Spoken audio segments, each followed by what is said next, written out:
स्वागत किया गया।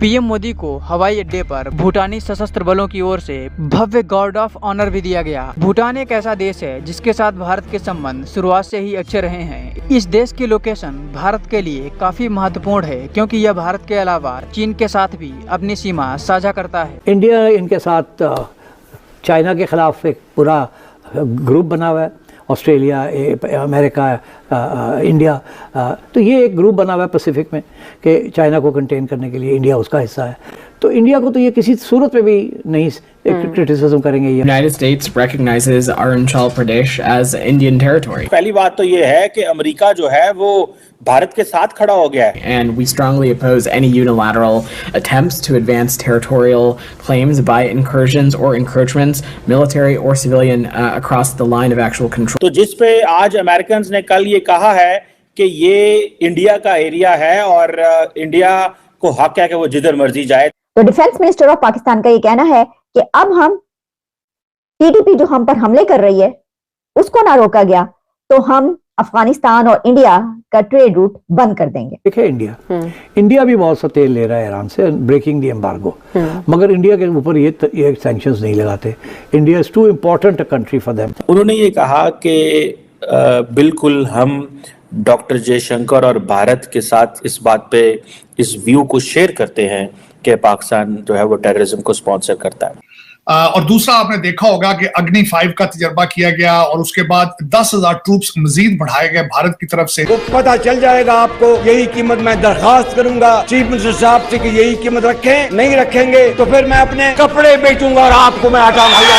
अगर हमने आज भी अपने आप को टैक्स के निजाम को सही नहीं किया तो हम उस तबाही की तरफ जा रहे हैं जिसमें पाकिस्तान की अब इकोनॉमिक सिक्योरिटी ज्योग्राफिकल सिक्योरिटी से ज्यादा बढ़ गई है। और मैं बिल्कुल साफ अल्फाज में कहता हूं, हमारे पास IMF आए या IMF नहीं आए, फिर हमें कोई भी मुकम्मल बैंकरप्सी ऑफ द इकोनॉमी से नहीं बचा सकेगा। यानी ये ट्रेड रूट जिसकी बात करें ख्वाजा आसिफ साहब, ये कई बार पहले भी पाकिस्तान धमकियां देता रहा है कि हम ये कॉरिडोर बंद कर देंगे, तो अगर आपने ये ना किया तो हम कॉरिडोर बंद कर देंगे, अगर आपने ये किया तो हम कॉरिडोर बंद कर देंगे।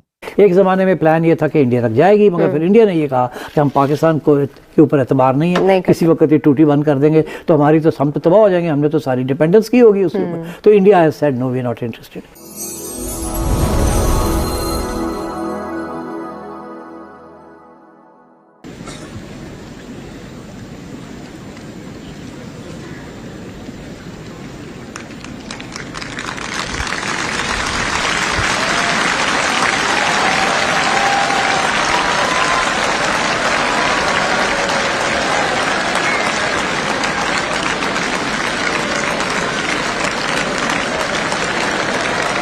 कि अमेरिका जो है वो भारत के साथ खड़ा हो गया है। और ये जो रिसेंटली इंडिया चाइना का मसला हुआ जिसमें प्राइम मिनिस्टर मोदी अरुणाचल प्रदेश गए और वहां पे जाके एक टनल का इफ्तिताह करके आए थे, तो चाइना ने स्टेटमेंट दी कि नरेंद्र मोदी को वहां नहीं आना चाहिए था।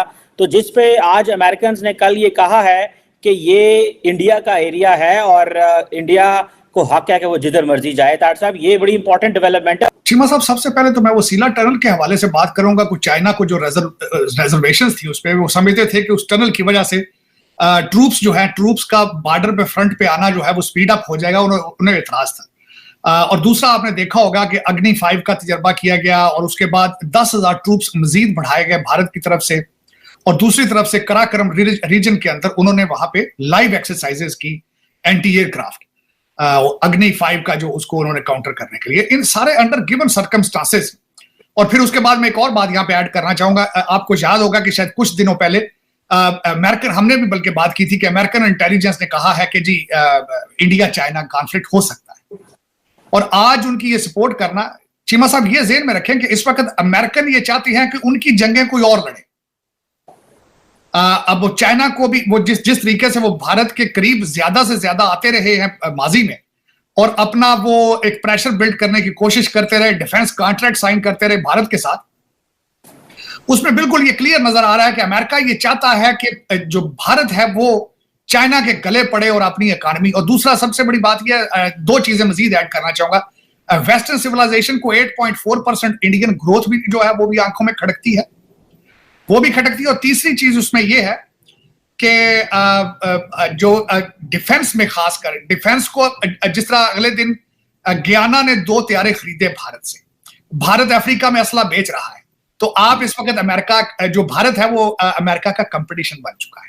तो अल्टीमेटली आपको एक वार बेस इकोनॉमी हो, एक मिलिट्री इंडस्ट्रियल कॉम्प्लेक्स हो, तो उनकी 2 ख्वाहिशात तो सामने नजर आएंगी कि एक तो एक तीर से 2 शिकार किए जाए, भारत को चाइना के गले डाला जाए तो चाइना की इकोनॉमी भी रुक जाए और भारत की इकोनॉमी भी रुक जाए, और जो इनके अपने हालात खराब हैं तो ये कैचअप कर जाए। तो ये एक उसी कड़ी का मुझे उसी का एक पीस नजर आ रहा है कि आज इन्होंने कहा है जी कि वो स्टेट इनकी, आप ये बताएं आप उसके खिलाफ कर क्या रहे हैं?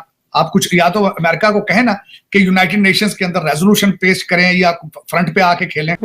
एक ना चाइना के ऊपर अमेरिका की कोई लेवरेज नहीं है, राइट, वो तो कुछ नहीं कर सकते, जो मर्जी धमकी दे दे। एक है इंडिया भी बहुत सा तेल ले रहा है ईरान से, ब्रेकिंग द एम्बार्गो, मगर इंडिया के ऊपर ये सैंक्शंस नहीं लगाते। India is too important a country for them to कि इंडिया के ऊपर सैंक्शंस लगाएं। इंडिया इनके साथ चाइना के खिलाफ एक पूरा ग्रुप बना हुआ है, ऑस्ट्रेलिया, अमेरिका, इंडिया, तो ये एक ग्रुप बना हुआ है पैसिफिक में कि चाइना को कंटेन करने के लिए इंडिया उसका हिस्सा है। एंड तो इसलिए India is part of the western alliance against China, right. तो इंडिया को तो ये किसी सूरत में भी नहीं क्रिटिसिज्म करेंगे या उसकी तनकीद करेंगे। और इंडिया का कहना ये है कि हमने अमेरिका को कह दिया था कि हमने लेना है तेल, हमारी डेवलपमेंट है, गुर्बत है, ये है वो है, और उन्होंने कहा कोई गलत, वो चुप हो गया आगे से, उन्होंने सैंक्शन नहीं लगाया। हमारे फ़र्क है, हमारा इशू फ़र्क है। हम तो उनका तो हमारे ऊपर बड़े इल्ज़ाम है ना कि आपने हमें 20 साल नचाया है, पैसे भी लिए हैं और धोखा दिया आपने, जो कि जिसमें काफ़ी सदाकत भी है। हमने तो अपने मफाद में किया था ना, मगर अमेरिका के मफाद में तो नहीं था ना, तो इसलिए वो नाराज़ हैं आपसे। और फिर खान साहब ने ये भी कह दिया कि अफगानिस्तान की जो आज़ादी है वो तो गुलामी की जंग से, तो आपने अमेरिका को अच्छी खासी गाली भी दे दी उसी के। तो इसलिए मैं समझता हूँ कि ये ऑयल पाइपलाइन की जो बात है, इसमें अमेरिका का बिल्कुल दिलचस्पी है टू वॉच।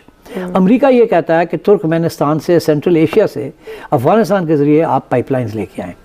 अच्छा। जिसकी वो पहले ये था ना Tapi, T for Turkmenistan, A for Afghanistan, P for Pakistan और आई फॉर इंडिया।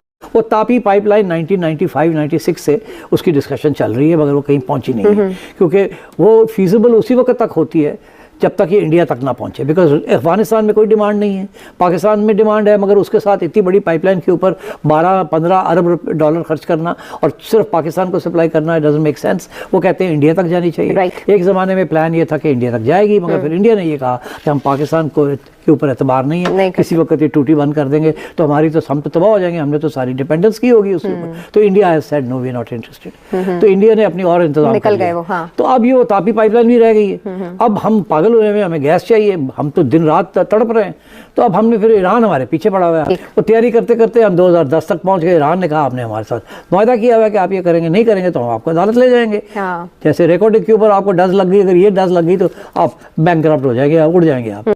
इस तरह भारत ने अपने हरीफ मुल्क पाकिस्तान के बजाय एक मुतबादिल तिजारत रूट का आगाज कर दिया।